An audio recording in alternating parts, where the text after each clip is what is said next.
it's everywhere I look. Allez, pour la petite blague, je crois que c'est mon envie de toujours vivre ou de revivre une première fois. Voilà. J'aime participer aux premières choses, je fais partie de ces entrepreneurs qui aiment donner de l'élan, qui aiment construire les projets. Je suis un boulimique de projets. Depuis tout petit, que ce soit du bénévolat, de l'entrepreneuriat, j'ai toujours voulu construire des projets.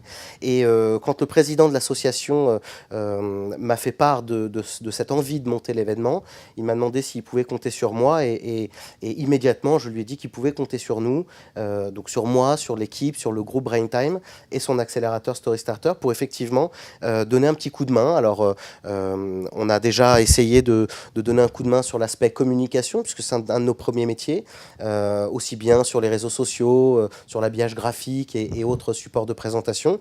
Et puis pour ma part, j'ai décidé d'animer le concours de pitch, le concours de start-up au sein de l'événement, puisque c'est ma deuxième profession, c'est d'aider les entreprises en croissance à se développer, en tout cas les start-up. Et donc du coup, j'ai naturellement un événement qui fait partie de mon ADN et j'ai voulu donner ce coup de main avec plaisir.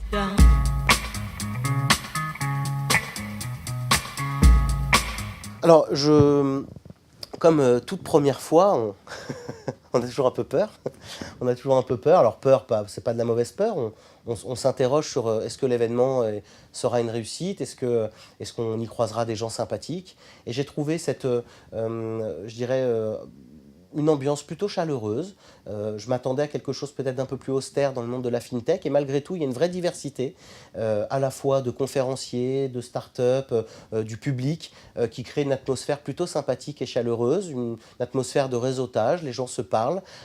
L'événement est particulièrement bien timé, ce qui évite qu'on s'ennuie. Ça arrive de temps en temps. Et donc, je dirais que pour une première, c'est une vraie réussite. Vivement l'année prochaine.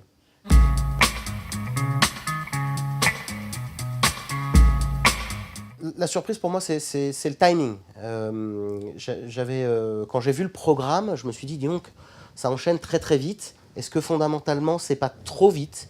Et en fait, non. Ça donne du rythme, ça évite effectivement qu'on s'ennuie et en même temps, c'est suffisant pour comprendre les enjeux et les grandes thématiques. Donc je dirais que le rythme et la qualité des intervenants au sens large me semblent tout à fait en phase avec le format de l'événement. Donc voilà.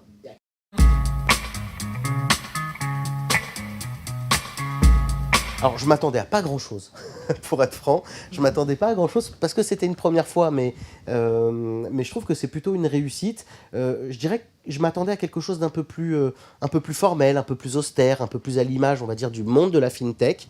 Mais avec la diversité d'intervenants et la richesse des startups qui viennent créer ce dynamisme, en réalité, tout ça est assez détendu et j'ai trouvé ça agréable.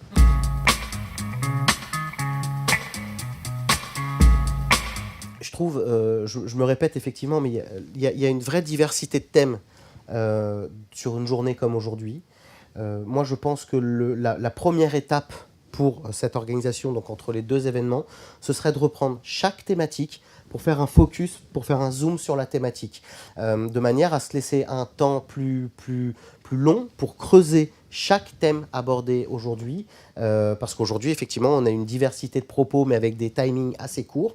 Donc maintenant, peut-être faire un focus par thématique, en prenant le temps, sur un petit déj, sur un dîner-débat, de pouvoir rentrer dans le cœur de chacune de ces problématiques qui, je trouve, couvrent assez globalement les problématiques au sens large de la fintech. Donc justement, j'ai bien aimé cette diversité. Maintenant, voilà, peut-être faisons des focus et des zooms à l'intérieur de chacune d'entre elles.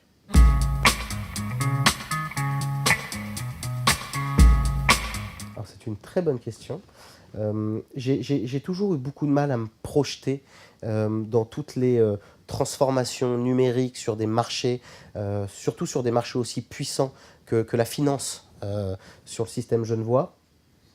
Je dirais que la fintech doit pouvoir apporter une forme de démocratisation de l'outil financier et doit permettre probablement aux conseillers du domaine d'avoir peut-être plus de temps de relation avec leurs clients, de manière à laisser maintenant les outils fintech travailler pour eux.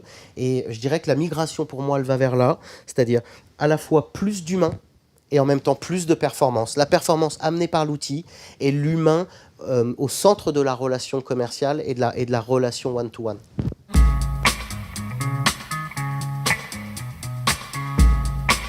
Bah, un petit peu comme je suis aujourd'hui, sans doute le trublion, le jeune homme qui sort de nulle part, qui va venir taquiner un tout petit peu et remettre de l'humain et de la compréhension marketing dans tout ça. J'ai pas d'ego au point de penser être un acteur qui va transformer le monde de la finance genevois. J'essaye d'y participer avec mon humble expérience de l'investissement, notamment dans les startups, en partageant, en échangeant avec les gens. Mais je crois que c'est tous ensemble qu'on fait évoluer un secteur.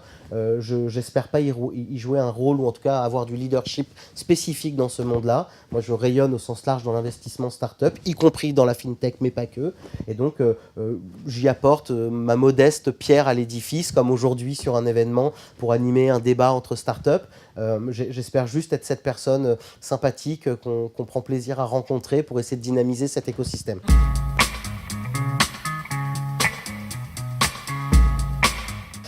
Quelle résolution je dois prendre en ce 2 février? Mais les fêtes de fin d'année sont déjà loin, normalement. Les vœux de Noël sont loin. Alors, quelle résolution je peux prendre dans la fintech? Allez, faisons en sorte que la fintech soit au service de l'humain, et pas le contraire.